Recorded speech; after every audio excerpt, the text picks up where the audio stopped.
is supposed to feel hopeful.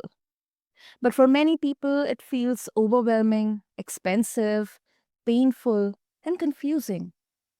We are told that progress in medicine always comes with more complexity, more needles, more procedures, more downtime. But imagine this, listeners. What if the next shift in healing is actually about doing less to the body, not more? Welcome back, listeners, to another very interesting episode on the BizBlend podcast. I'm your host, Sana, and today's conversation, it is not about miracle cures or shortcuts. It is about asking harder questions around how we feel, how we heal, how we recover, and why so many high performing people still feel broken. My guest today, Dr. Tommy Rhee, he's a sports chiropractor, regenerative medicine innovator, former NFL team chiropractor, Navy aircrew veteran, and the creator of a needle free regenerative platform called Regen. Dr. Rhee has worked with elite athletes across the NFL, NBA, MLB, Olympians, and military operators. But what makes his work controversial is not who he has worked with, it is what he questions. He challenges the assumption that injections are the only way forward. He questions how professional sports medicine measures success. And he believes regenerative medicine may be misunderstood both by patients and practitioners. So, let me tell you, listeners, this conversation is for athletes, founders, clinicians, anyone who has ever wondered why recovery feels harder than it should. So, Dr. Rhee, welcome to BizBlend, and I'm really, really excited for this one. Oh, thank you for the invite. Thank you very much for this opportunity to talk to you and your listeners. Amazing, amazing. Before we get down to talk about the core here, the questions that you're posing here, Dr. Rhee, and the work that you're doing, I think when people hear the term regenerative medicine, like we usually think of stem cells or very expensive procedures, like which is absolutely inaccessible to the common human, like the human. Before we go any further, how do you personally define regenerative medicine, and where does needle free fit into this? So that's a large, that terminology, regenerative medicine, is a broad stroke.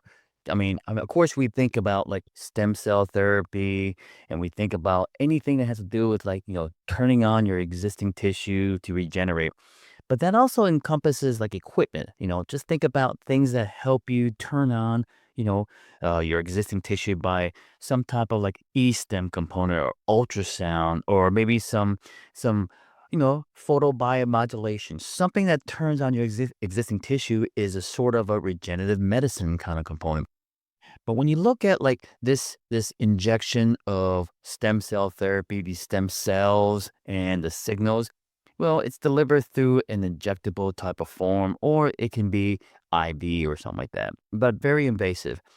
But then when you go into where it should go, it should be an easy application because these molecules, these cell-free molecules, are small enough that if you have the right delivery system, it can go to the skin in the topical world. So that's why the topical side of things encompasses that delivery mechanism, those signals from the stem cells to turn on your existing tissue. So regenerative medicine is just a large terminology, but I target, from that side of things, I narrowed down the subtopic into, stem cell therapy or the bioactive molecules and the signaling ability. Hmm, that is interesting. So if I'm understanding you correctly, Dr. Rhee, you are saying that regeneration is less about adding something into the body and more about activating what is already in there. Exactly. Perfectly said.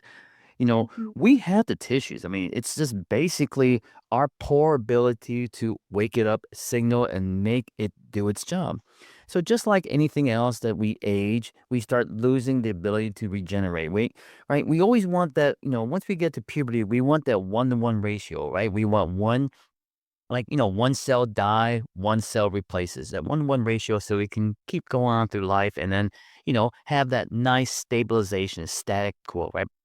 But as we age, we start decreasing the ability to, make that cell and have that decreasing side of things. So increase. So then you're destroying two cells, you only rebuild one cell. So you start, having that process of, they call, like, in the bone world, it's called osteoporosis, and the muscle, they call it sarcopenia. But you want something that tells your existing tissue, hey, catch up with that destruction so it's back to 1-to-1 ratio. You need that signaling. It's not the cell, it's the information that tells the cell what to do. That's what we need to engage, that signaling device, messages, messages in the form of everything. You hear these buzzwords about, like, peptides and proteins and cytokines and, hormones. Well, that's what it is. It's just messages. It's in the form of that format that tells our existing tissue to do something. So it's about increasing that signal as we get into a trauma phase of an injury or when we go through that aging process, is that we have to keep that signal strong and vibrant. Yeah, yeah, makes sense. Makes sense, Dr. Rhee. And what made you question this injection first approach in the first place? Like, was there or were there any moments or where it stopped, absolutely stopped making sense to you? Yeah. Good question. So when it comes to the where I'm at in this professional world with these athletes, especially in the NFL and football, it's about playing and staying in the field. You want to continue on. So when you look at these professional athletes, they have to work because their contract is written up in several ways. No, contracts are not really. When you hear somebody say that they get $10 million, well, yeah, it's $10 million based on, a lot of factors: performance, time on the field, everything you can think of to have that $10 million type of, contract. So these guys have to be on the field. They want to play. So when they do get injured or something happens, well, they can't go into the regenerative world that you do the injection, because at present times when you do the injection, there's a downtime. There's a downtime where you have to have that tissue recover from the injection and have that those cells do its ability to solidify that type of growth in there. So that's Mm. why these athletes don't do these injections during the season. So that saw that void. That void created something like, okay, I need to increase that ability to regenerate, but not have the downtime. So that's where the topical comes in. Topical, you don't have that downtime. It's a topical cream. It, penetrates through the skin and it gets down to the deep tissue where it does a signaling to turn on your existing tissue. And you have the ability to continue on playing, practicing, and being active. Hmm. Hmm. And I think it's very interesting because uh, it's not about the technique or the tech or technology. I think it's more like a mindset problem, and I think it suggests that we may have confused intensity with effectiveness. Yeah. You know, you're just if you really understand about what, like, stem cell therapy is and just understanding about this mesenchymal stem cell, people think that these stem cells turn into your existing tissue. Now, Oh. if you remember in biology about chromosomes and DNA and the information, and it's supposed to, it's supposed to turn into the same tissue it was meant to be coded, right? Hmm. How do you get this donor site to say have the same DNA as your site? It's impossible. So you have to take the next step. It's a signal. It's a signal that these cells secrete in the form of those type of information to tell your existing tissue to do its job. And that's what you, once you understand that principle, well, the second step is, all right, it's a smaller molecule, it's easily manageable, and the most important thing is it has no DNA. Because when you get a live cell, which is, it has its DNA. Well, you're taking it into your body. What is that DNA supposed to do? Is it supposed to make a tissue that shouldn't be where your damaged tissue is at? It could be coded for something weird, like, like, a follicle or maybe a bone you're putting into a tendon or a ligament. You're going to get that kind of formation. You're going to go into that tumor formation. You don't want that. You want a cell-free, a nucleus, a non-chromosome type of information that goes to your skin, goes into your damaged tissue and then gives you the information. And that's why you hear these words, that are coming out. with like not only stem cell therapy, you're hearing things like exosomes and peptides, and you're hearing Yeah. those things. Well, that's information. That's information to tell your body to do its job. Hmm. Yeah. I think it's logical. I mean, that's like biology 101 listeners, but still, I think it's very important to understand the background, the foundation of it. And now I'll move to sports medicine norms as well, Dr. Rhee, because you have worked inside professional sports systems. I mean, um, uh, performance metrics or return to play timelines, they really matter a lot. So, from your experience, what do you think pro sports medicine gets wrong about healing and recovery? Wow, you're talking about a huge it's a huge industry that question is very like it's like an open-ended question. It's like huge. It's because think about the variables there. You're looking at professional athletes, professional teams, and now it's a business. So the business Mm. is about winning games. So you need your best talent on the field. So you have assets, which are basically your players, and you have to understand that each asset or player has their potential to do something for the team. And you have to look at now you're looking at actual like numbers. You're looking at this type of like if you look at a business, you look at this asset and liability. You want to look at how can this person is a number now, not a human being, how can he benefit into us being a winning team? And it Mm. gets to be like a very odd world because you have that side, which is the human fact, right? This is a human being. He's injured. He has a mind. He has a body. Then you look at the team, but he's just a number. Get him in. If he can't, bring the next person in. So there's so many variables as far as get him on the field. Why get him on the field? And do I take him off because of injury? So it's a complex world. That's a complex world when it comes to professional athletes because you're looking at when I see sports medicine in the professional world, it has its purposes, right? It's meant to Mm. have the athlete retain his body to perform at the level that he is supposed to contract for. If he's subpar, now he's jeopardizing his future for his future contract. Now he's like, uh-oh, so he has to sort of is an individual athlete, he's got to mask it. He's got to hide that. He has to go into pain management so he can hide the pain but still perform.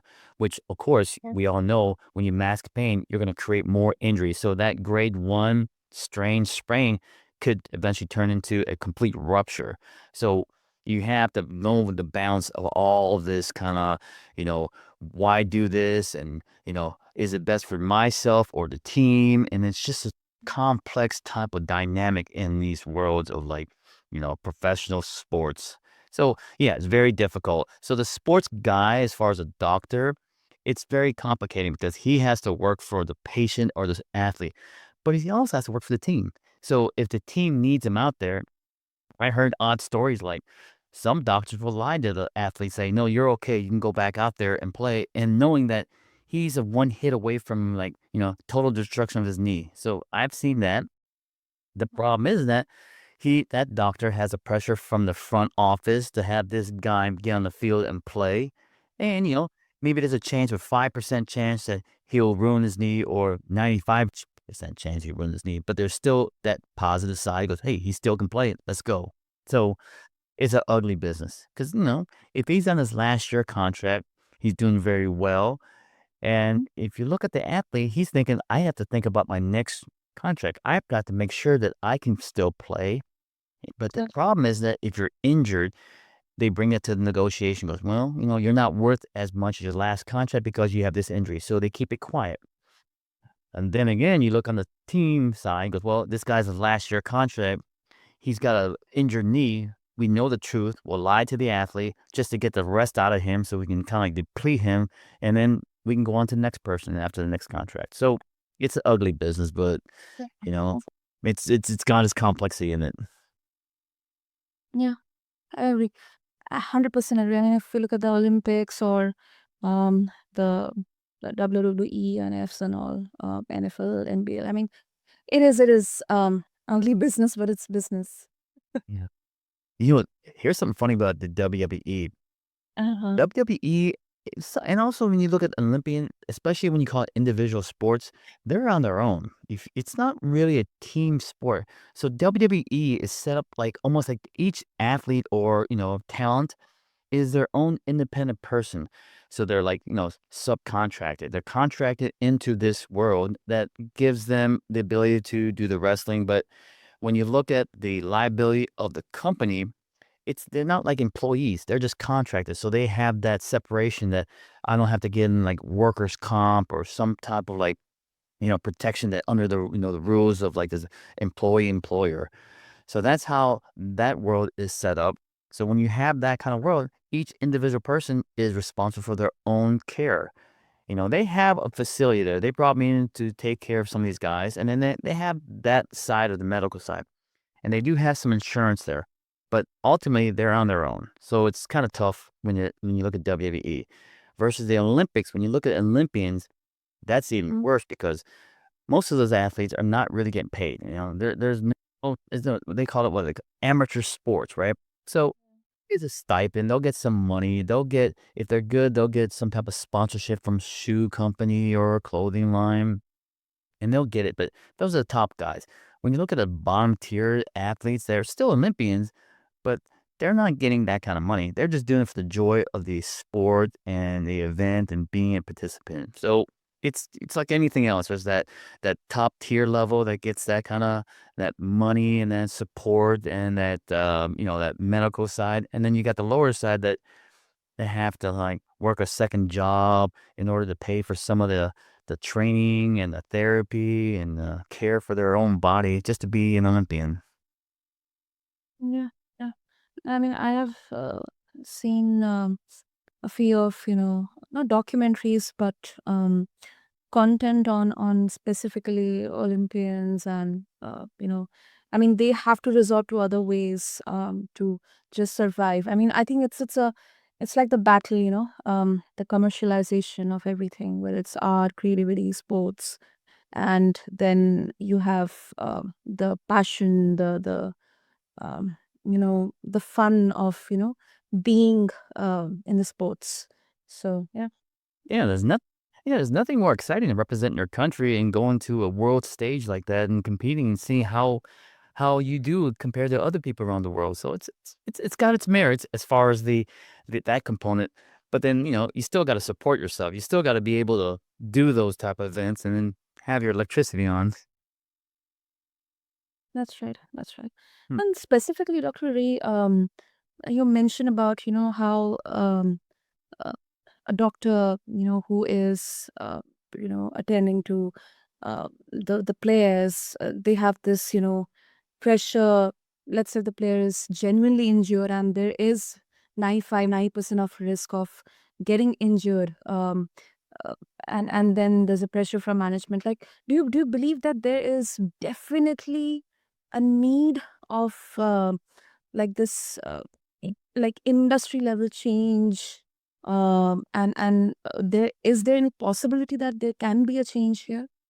I don't know. That's a great question. And I mean, if you look at as a participant, it has its merit to take the athlete out and then have them recover. But as a fan, you're looking at, especially in playoff time, and you need him on the field to win, to move on to the next level so you can get the ultimate level, which is like, the championship, the Super Bowl. You need him on the field. You're asking yourself, who am I? Am I for the favor of the individual or for the team, the city, the town, the country that represents, in this championship.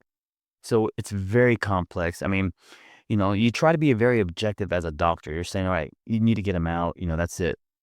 But then you get a lot of pressures, and that lot of pressure comes from the side of the front office, either the coaches, the fans. It's a lot of pressure everywhere. So as far as the industry, I really don't know how to, like, adjust that because 'cause you're gonna always have that variable of, right is right, but sometimes Mhm.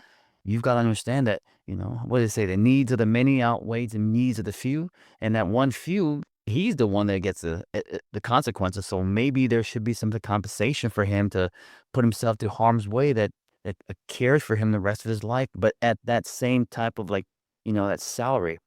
Because these Mm. guys that when they retire, you put a certain amount of years in the NFL and you're into this retirement, and then you get like a salary or retirement, whatever you want to call it. So is it as much as they were in the NFL? No, but it's you can live on it. But maybe if they do get injured at their salary level, maybe there should be some stipulations saying, if you're going to put your body in harm's way and it ends your career, and your career should be 20 years and you're halfway, well, maybe the next 10 years you should now capitalize on maybe some type of insurance or some type of like, monetary like reward for you to put yourself through harm's way that, that says, okay, well, I win in both directions. I win as an athlete and financially I'm still secure. So maybe that could be a cure. Possible, possible. I mean, let's be hopeful and bullish and about it. I think that's that's all we can, at whatever level the efforts can be put, that can be done, because there are things which are out of our control. Then there are things that we can actually control. So yeah. And Dr. Rhee, before we wrap up, one of your most not most but more controversial ideas is that exercise, as it is commonly prescribed, may be hurting more people than helping. And this is a strong statement. So if we can shed some light on that for our listeners. I know it's a big question, but yeah. Mm, no, it's good. So, especially when you get past 40 years old, your objective of exercise, especially like if you do in a health benefit, is the Mhm. consequence of exercise. You want the health benefits, increase circulation, decrease the ability to maybe get diabetes. You're looking for the health benefits. Now, if you can somehow figure out a way to bypass the exercise where exercise has its negative side, right? You think about, maybe tearing a muscle, spraining an ankle, chewing on a joint where you start getting arthritis, the repetitive motion. But if you can get rid of that component of it and just go right to the side effect of exercise, which is the health benefits, well, Mm. that's what you want. So if you can start thinking about a pathway to that, the best thing to do is use that thing. So there's a device out there. It's called a whole body vibration. It's called Power Plate. Power Okay. Plate is a simple tool. It just vibrates, right? It vibrates in this triplane motion. So it mimics like the Earth's type of stressors. But what it does is it mimics the motion of the body going through an exercise, because your body does something called nitric oxide formation during exercise. Mm. Shearing. Once you start shearing the blood vessels, it mimics the walking, running, and then now the circulation is increased because nitric oxide vasodilates a small vessel, so it increases diameter. So you start having that fluidity in your vessels, but more importantly, you're starting to get the contraction, relaxation, and movement. Because as we age, you hear about like arteries hardening, they call it arteriosclerosis. You don't want that arteriosclerosis and all that stuff.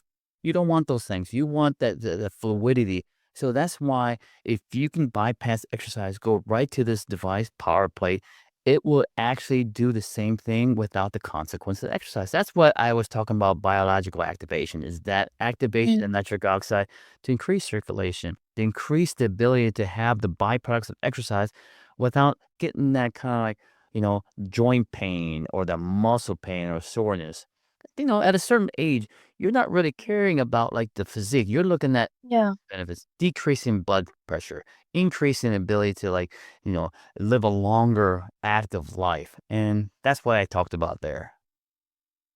Hmm. And how does regenerative medicine change the way we should think about training and recovery together? All right. So the big thing with training is, believe it or not, it's not the actual workout, it's the recovery. You've got to understand that what we're Oh. always trying to do is we're trying to just work out and our body goes through a little bit of destruction. And, you want that one-to-one cycle. Well, regenerative Mm. medicine helps you cycle back to the regenerative or recovery of that particular exercise, walk, workout, something. Just like when you work out, you get the muscle soreness and it lasts Yes. a couple of days. Well, that's what they call DOMS, delayed onset muscle soreness. And it's just a part of the recovery phase. What you need to do is if you're an athlete or you're looking at some active person that likes that daily routine, you start getting sore and you're not giving your body's ability to heal itself, you're doing a thing called overtraining. You're doing destruction more than building. You need to get that recovery, but nobody wants to rest for 3, 4 days after activity. So that's why regenerative medicine, stem cell, regen, a topical, something that tells your existing tissue via the signaling to say, go faster. You turn it on. And that's what Mhm. you want. You want to speed that cycle. So then, boom, you're back to being that active person at 100%. So when you go through a workout, you feel sore, you go and you maybe take 25% off of the edge. Well, if you don't recover, well, you're not starting at 100%, you're starting at 75%. And you do the same thing. Well, there's another 25%. Now you're at 50% maximum. 40, no, then you're starting to decrease. You have to give that body ability to regenerate, recover, and get back to 100%. Hmm. And that makes sense, and I think it reframes the idea that it has to be like this constant go and go and go. I think it is more like more towards the mindset shift here for high achievers, especially. Oh, yeah, the mental, hey, that's a big component. If your mind is not ready and it's not tuned into your body, well, you're not going to be a well-rounded person. You just have to remind yourself that, you know, if you're physically, let's say you're physically, here's the thing, athletes, they love to perform, work out, and, work. Right? So when you get injured and you're not able to perform, well, here comes the mental side of it. Here comes depression. Here comes a lot of negativity. If your mind is not strong, you can really go down a bad spiral, to a point where you can't come out of it. So you have to stay strong mentally. You have to continue on being strong and then being positive, where you will be able to pull your physical side to recover and get out of that injured world. 100%, 100% agreed, Dr. V. And yeah, I mean, because we also talk about leadership in our BizBlend conversations, and I think your background perfectly fits into it because it includes military service, elite sports, and then entrepreneurship. So how did experiences from all these areas shape the way you challenge systems instead of fitting into them? And it's a big leadership lesson. Hey, let me tell you something. I don't know what it is about me, but so one big factor that helped me and probably like understand about being different and just moving differently from the norm is dyslexia. Dyslexia is something that I cope with, and I didn't recognize that young. I thought it was just one of those things that it was just something. It's everybody has their little quirks. So that was one of my Yeah. things. But in order for me to keep up with the class, I had to think differently. I had to move and really interpret things in a different way. And because of that mindset, it puts you in an environment where anything that you may have, like a hurdle, obstacle, you'll figure out a way. It's embedded into me from a young age to where I'm moving forward. And what the military did for me, it taught me how to harness the ability to never quit, to really just stick to something and repeatedly just do it and keep going until the task is completed. So taking the ability to rethink about something and the military's don't quit, just keep moving forward.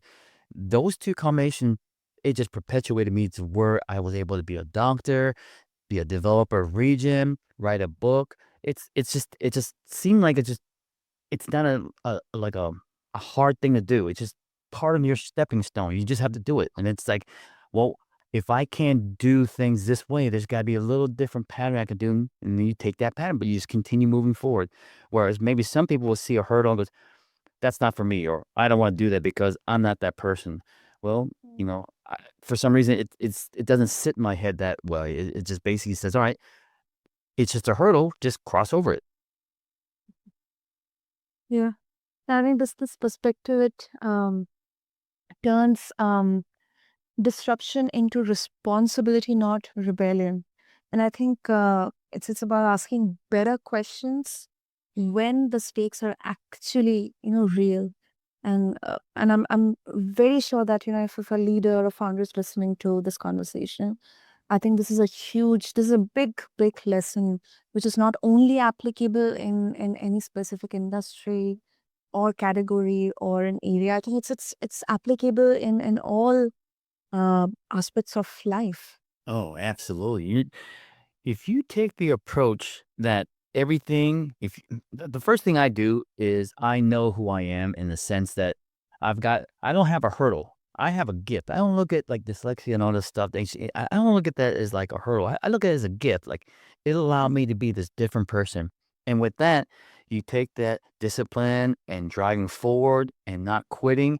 And it takes Mm. time to become this person. I mean, I always tell my, like, kids, like, I got advice, but then I have to remind myself that they haven't gone through the steps, the real, like, the lessons in life that taught me to become this character. Well, people have to go through these things. So it's unique in the sense that if you just take the fundamental and the foundation of working hard, right? Mm. And then challenge yourself to never quit and go through these little hurdles, it takes in that fundamental step and you can apply it to every type of situation and just continue on. Continue on. Everybody, everybody, everybody has hurdles. Nobody is escaping this stuff. Nobody can get away from that stuff. It's how you deal with it. And that's why I think it's interesting when you see developers or entrepreneurs, you know, they're the ones that are very uniquely like if you listen to the way they talk and their excitement into their product and their development, that's the fun thing is that you're Yeah. moving forward. So it's interesting that some of these guys out here are thinking about something and the other guys are doing it. Just be the doer. I mean, you'll figure it out down the line how to do it. Don't try to plan too much. Just move forward and then you'll plan during your process. Exactly. Yeah. Yeah. Exactly. Ah, that is brilliant. That is brilliant. And I also believe that, having that gratitude towards abundance, to realize, to become aware of abundance, I guess somewhere down the line, you have to face scarcity, because then only you realize that, then only you'll be thankful, at least, Yeah. and appreciate what you have. That's the one interesting thing is that here's what I noticed about my defense mechanism. So one of my greatest defense mechanisms I have is I have a bad memory.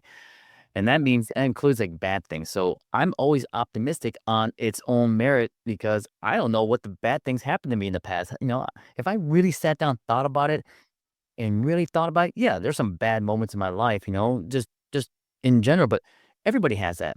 But some people like to live in the past. Some people like to live in the present. I have to live in the future. I remember my dad was saying, "You're always a dreamer. You're a dreamer, a dreamer, a dreamer." Believe it or not, it's a gift. It's the weirdest thing. When you dream, you live in the present. No, wait, you live in the future. You're there.